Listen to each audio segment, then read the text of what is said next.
I have 4 cameras that I want to discuss and to address what is my best camera in 2024 and what camera I do recommend to get in 2025. So let's talk about this now. Hi there, Tudor Matescu here. In this video I want to share with you my best camera in 2024, comparing these 4 cameras.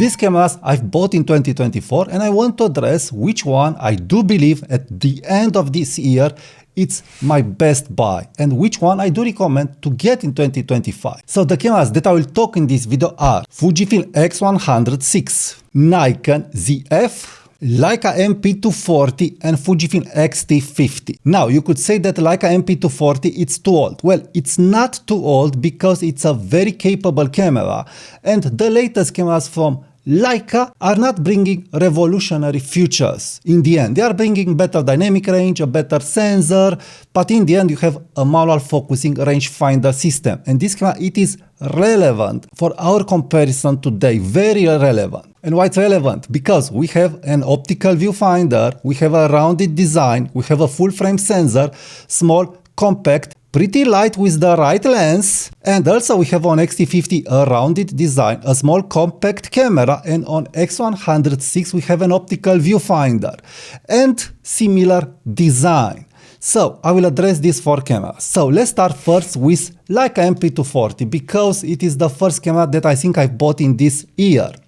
So I've bought it. Do I regret it after 1 year? First of all, no, I don't regret it at all. I would like to shoot it more and more. But unfortunately, because my time doesn't permit this, I'm not shooting so much this camera. But other than that, I'm really loving the camera. It is small, it is compact, the image quality, it is extraordinary, the black and white files are extraordinary, the JPEG colored files extraordinary, and the raw files are very easy editable. So it's all amazing, but it has one downside, and also this is the future of this Leica, is that it has a manual focus system. And because I receive and I buy AF lenses, I wasn't able to get accustomed in using day-to-day manual focusing. So this is the only downside. But if I would have all the time in the world to dedicate to photography, not to just gear reviews and photography and other stuff that I'm doing, like marketing, then for sure I would use more and more a Leica camera or another camera that I will address in this video. So anyway, really loving the camera, really amazing results, top-notch results, the best magic from all these cameras. Yes, this brings the best magic. But we have an alternative here, or maybe 2 alternatives, because also it depends on the lens. And the Voigtlander lenses and also the Leica lenses are very, very good lenses. So overall, a great camera that I don't regret buying it. It is an amazing top-notch camera, and just think how old it is, and it's still amazing at this present day. Sapphire screen, compact, with a battery that is lasting 1 week, with amazing full frame image quality. So I have just words of praising this Leica camera. Now to the next camera that I've bought this year. Wow, it's feeling so light in the hand with the grip. It is Fujifilm X-T50. Well, I've bought X-T50 and I'm loving X-T50 for what it is. But after 2 months of using X-T50, I'm starting not to be so excited by X-T50. And not because of the image quality and not because of the AF. Yes, we have the same AF, that it's a terrible AF or Fujifilm AFS, it's the single way to shoot it and to get good results. No, it's because of the firmware ergonomics, of the menu that it's inside. The X-T50, it's taking another step, a parallel step from what you know from X100V, from XC3, from XC4 even, and also from X Pro 3, X Pro 2, and all other 10 plus year cameras that Fujifilm released. It's another step, it's a parallel step, it's a terrible step regarding firmware, regarding ergonomics. It's not a pleasure to use any more film recipes with this camera. The only way to use it and not to get upset because of the firmware is to keep the camera without Q slots and use the film dial and adjust the recipe. So this is really bothering me regarding X-T50, that yes, you do not have the same pleasure in changing recipes. Also, this was true on XT5, but not as bad as on XT50. Now on XT50 it is even worse, the firmware regarding recipes and color recipes, than XT5. Now, regarding AF, yes, you have custom zones that with IAF are working a little better than XT5. I've just updated the latest firmware that Fujifilm is promising that they've resolved a little the AF. It remains to be seen.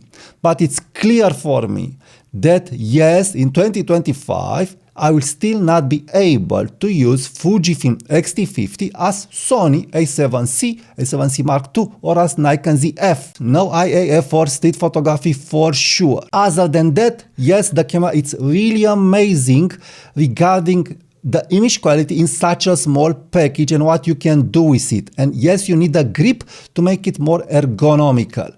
Other than that, yes, I'm regretting a little my XT5, but I feel that XT50, for what it is, a small camera with great image quality, it is more suited for an APS-C shooter.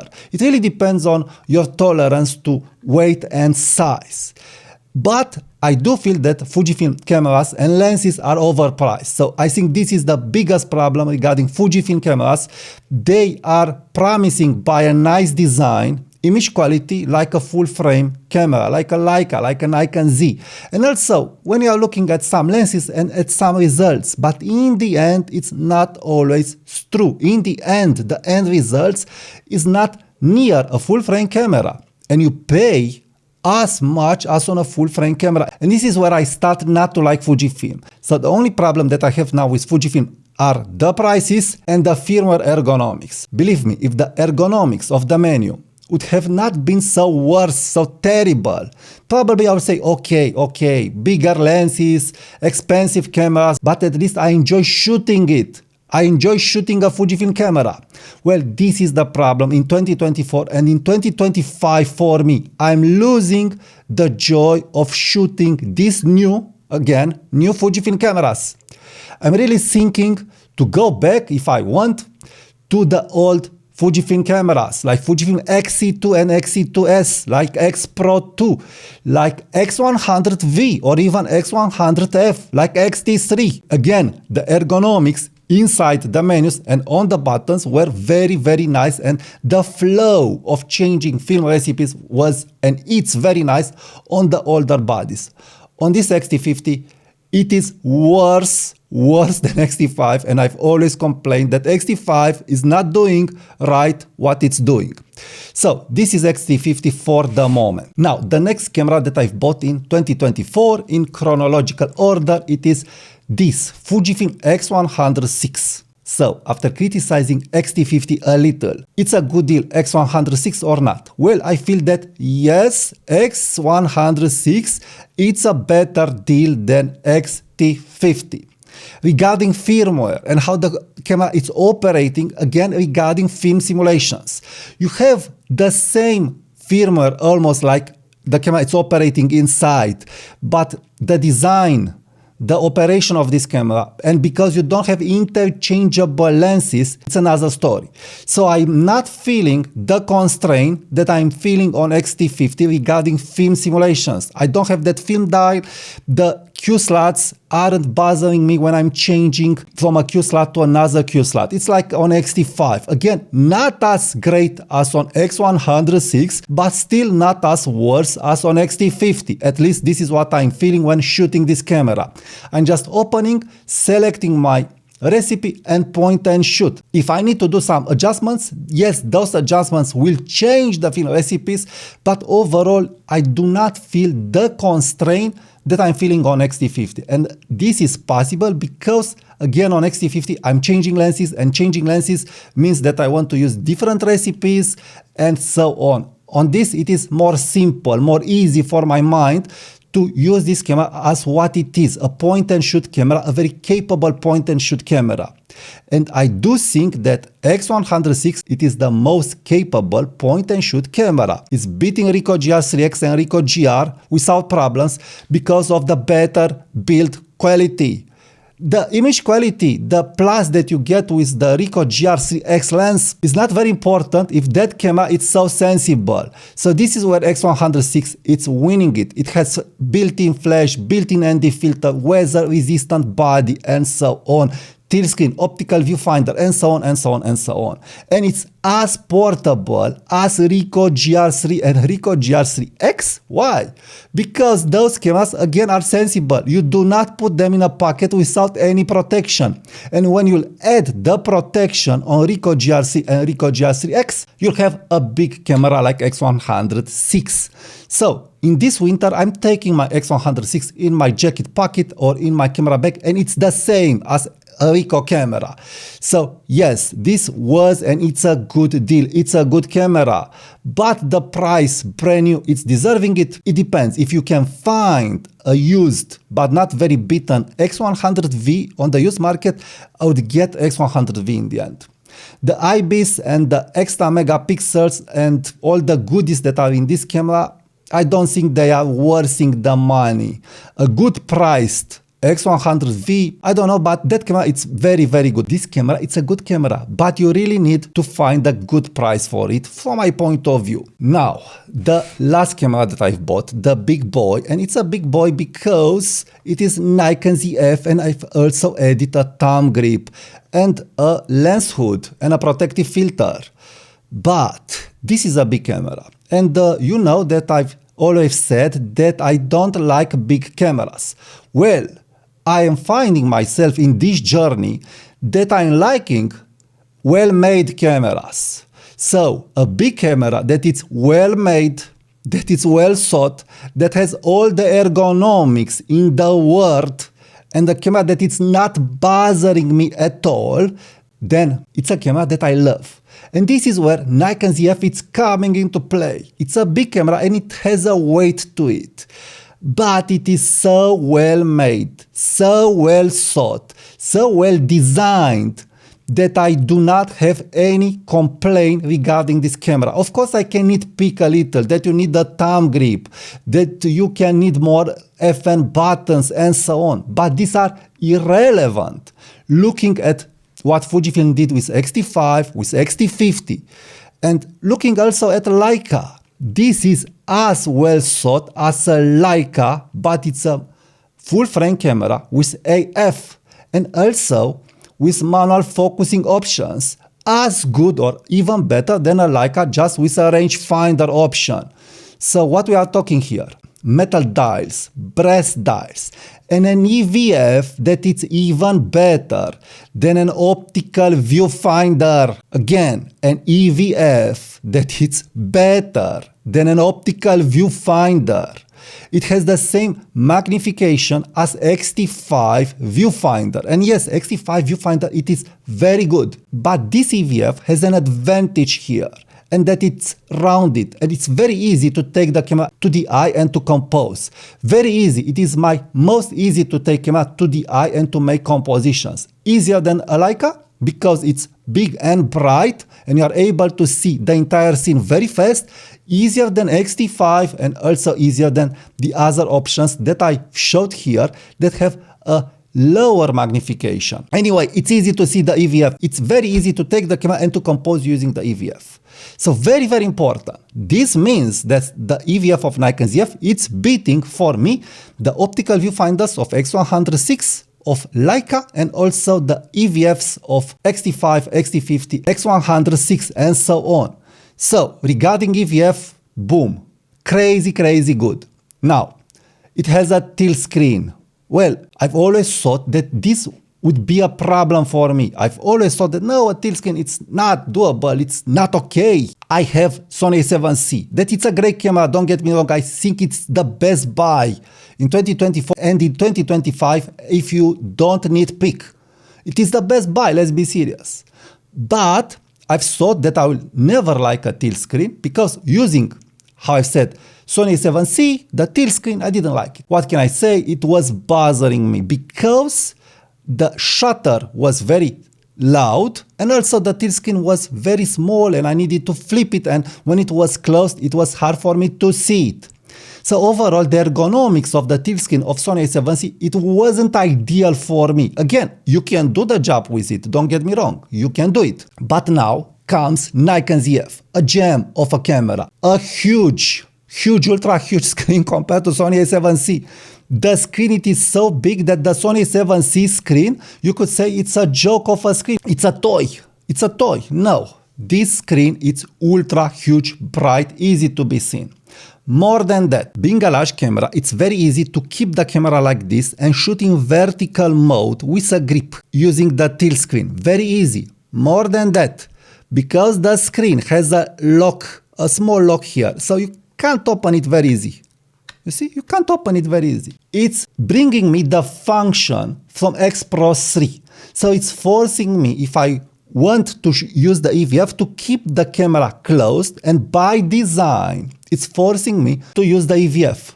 Boom. What more could you want? So basically, I have the function that I've always loved from X Pro 3 of using the EVF, being forced to use it by design, but I also have the option to use the camera with the screen closed and visible, because it's visible, because it's bright, big and huge. So overall, you are able to see that I'm very excited regarding Nikon ZF. And it's not because it's a full frame camera. How I've said, let's look at the surprise camera. I have Sony A7C. If you want the best buy at this moment, 2024, 2025, go with Sony A7C. I would not pay the money for Sony A7C Mark II. Yes, you will get a better camera than Sony A7C, but why go with those money on Sony A7C Mark II when you can buy a great camera? This is a good camera. It's doing the job. It's a best buy.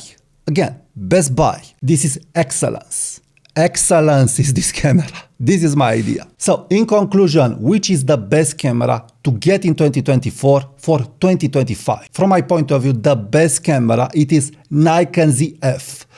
You can't not love this camera. It is so well made, so well thought. The only downside, I feel, it's the price, but even for the price that now it's lower than it was when it was first launched, you get so much more. So the only downside for someone who wants a small package, it could be the size and weight. So it really depends on size and weight if you are okay with it. But if you love photography and if you want a rocket camera, if you want a Porsche camera, if you want a camera that it's doing what a good camera should do, looks good, takes good pictures, it doesn't frustrate you regarding the ergonomics and the menus, the black and white switch, the video switch, all it's working flawlessly. You do not feel any constraint. The IAF of this camera, it is crazy good, not like on Fujifilm. Shooting more and more Nikon ZF and Sony A7C because of the lenses that I've reviewed, I'm starting not to like at all Fujifilm AF. And why I'm doing this? Because I'm loving so much the results and the joy that this camera is bringing to me. I'm not feeling the same joy with XT50, with X106, and also regarding the end results, and even with Leica. I'm liking the Leica, but when I'm at peace, when my mind it is at peace. But because my mind is not always at peace, this is where Nikon ZF is coming into play. The reliable AF, the reliable IAF, the great results in JPEG and in black and white, boom, I can count on this camera. This is the idea. I can count on this camera. The battery is lasting and so on. So I have this camera for almost 1 month plus, and I really do not feel any constraint that this camera it's possible to have. Now on the other side, if you want to go small, if you want a point and shoot camera, yes, I do feel that X106, it is my second best camera. So X106 plus Nikon ZF and you are done. You are done. You do not need any other camera for hobby photography, for portraiture photography, for documentary photography. So X106 with Nikon ZF, a great pair. Now the other cameras, XT50 and Leica MP. Leica MP, it is very niched. Let's be serious. A great camera. I'm loving it very much. In another life, I would have loved to shoot just Leica MP. Let's take it like this. But how I've said, my life it's not offering me the chance to shoot just a Leica camera. So this is where Nikon ZF and X16 are coming into place and are followed by Leica MP240 and on the last spot XT50. Wow, how could you change your mind? The haters will say, well, I didn't change my mind. The last spot, it's also a gold spot here. This doesn't mean that XT50 is a bad camera. XT50 is a great camera. We are nitpicking great, amazing cameras here. So we are nitpicking top-notch good cameras here. This doesn't mean this is a bad camera. But for me, at this moment, it's on the last spot. But this doesn't mean that I will not use this camera. Of course, I will use it depending on situations and situations.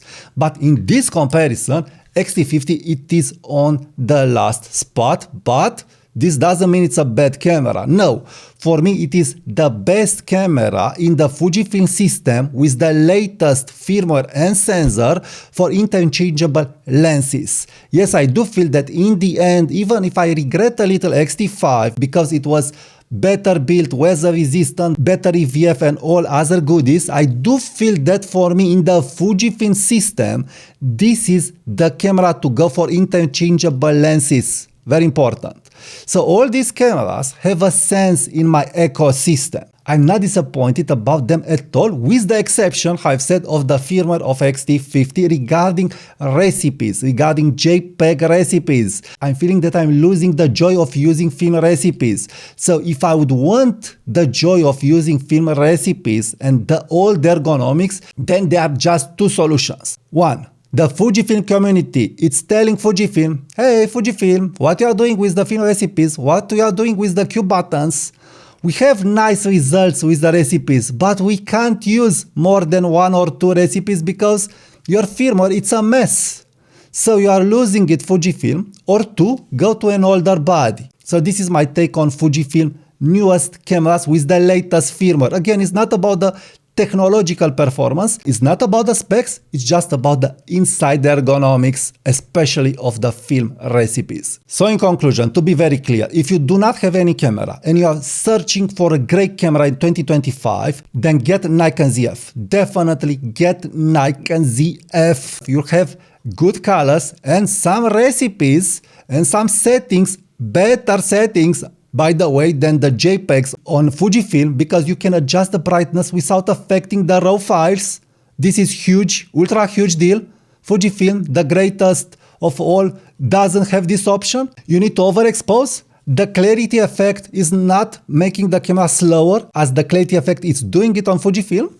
And also you can adapt Leica and Voigtlander lenses and get Leica-like results. So this is the camera to get, and don't think that it's big and chunky and you'll not like it. No, it's big and chunky so you could like it, so you could enjoy it, so you could use the buttons and not touch the buttons by mistake, so you could use small lenses but also big lenses. So it is well made. This is why it's made like this, because it is perfect. So this is my take on it. I'm not sponsored by Nikon or Leica or Fujifilm. This is just my subjective opinion as a photographer who loves gear. Thank you for watching this video. Please subscribe now to my channel. Subscribe to my newsletter for photography tips and tricks. Leave me your comments, share my video, and also please be sure to check the next video right now.